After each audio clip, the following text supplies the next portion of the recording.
délicieux co-créateurs, c'est Lilou, une petite vidéo pour mon défi des 100 jours qui se passe merveilleusement bien. Plein de choses sont en train de se mettre en place et je souhaite partager ces choses-là avec vous parce que ça y est, le cahier du défi des 100 jours est sorti, un énorme bébé, je n'en reviens pas, je suis complètement sous le charme et je n'en reviens pas de l'épaisseur, de la qualité, etc. Donc j'avais envie d'attendre et de démarrer une nouvelle saison pour l'utiliser, mais non, je peux pas m'en empêcher. Donc j'ai démarré, bah voilà, aujourd'hui c'est le jour 49 et je démarre en plein milieu du livre. J'ai envie de le tester, j'ai envie de l'essayer avec il y a des exercices en fait quotidiens. Et mon défi des 100 jours est sur retrouver ma vitalité, retrouver des solutions par rapport à ma rosacée, me remettre en forme, etc. Et la chose que j'avais pas prévue en fait, c'est qu'il y a ce retour du féminin qui est en train de s'opérer lors de cette saison. C'est-à-dire que je réalise, et j'ai pu faire une séance d'épigénétique, mais aussi de discuter avec certains hommes, etc., dont Damien, qui m'a fait réaliser que c'est magnifique une femme à talons. Et en fait, oui, je fais 1m81, donc je porte rarement des talons.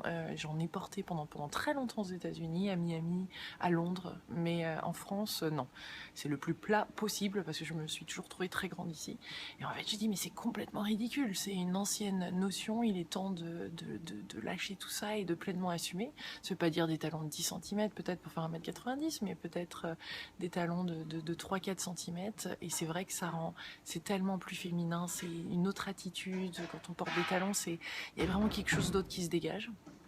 Et la super autre bonne nouvelle, c'est vraiment que j'ai rencontré Renaud Roussel, que j'avais interviewé il y a quelques années sur l'obésité, etc., qui est un coach sportif.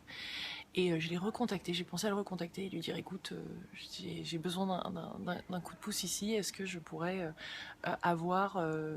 faire 10 séances peut-être avec toi, etc. Donc il est venu, on a discuté, et puis là ça m'a paru comme une évidence que c'était bien lui, surtout que sa spécialité c'est vraiment la nutrition, et il sort un deuxième livre là-dessus, donc il partageait avec moi ce qu'il pensait, voilà, qui était bon à manger et ce qui fonctionnait pas, d'être végétarien, etc. Donc il m'a vraiment un peu retourné le cerveau par rapport à ça, et on fait des exercices qu'il m'apprend, qu'on fait d'ici, de l'appartement, que je peux faire d'une chambre d'hôtel, etc., de n'importe où. Donc ça c'est vraiment génial. Et la rosacée, la rosacée petit à petit en fait, je sais pas si vous pouvez le voir, mais elle part. Donc là j'ai du maquillage bien sûr, mais elle est en train de s'évaporer, s'enlever, je sais pas. Il y a vraiment un truc qui est lié à ma féminité, ce côté-là qui était peut-être repoussé avant, de ne pas vouloir pleinement l'exprimer, ne pas vouloir porter plus d'attention. Je sais pas, il y avait un truc que je rejetais un peu. Et là je me suis dit, bon, c'est vrai, il a raison Damien, après tout, 1m85 maintenant, 1m82...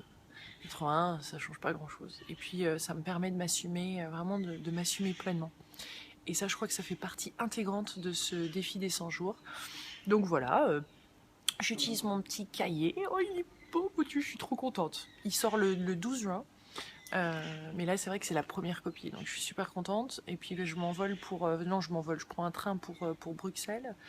Et après, je serai à Toulouse le 11 juin. Il y a plein d'autres choses qui se dessinent. Donc si vous voulez voir où j'en suis et ce que je fais, n'hésitez pas à regarder la page agenda de la télé lilou.com.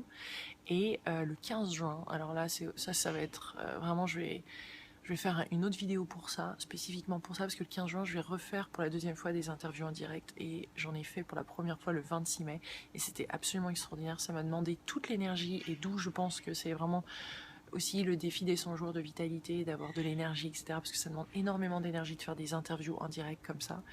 Que ça m'a vidé pendant 2 jours, et vraiment de prendre soin de moi aussi fait partie de ce défi, de me chouchouter, de prendre du temps plus pour faire les choses, etc. C'est très important, et je m'en rends compte avec les décalages horaires, les avions, etc., comme vous pouvez vous l'imaginer. En tout cas, je vous embrasse très fort de Paris, et je serai ce soir à Bruxelles. Gros bisous. Jour 49, j'espère que votre défi se passe super bien. Plein de belles choses. Bye.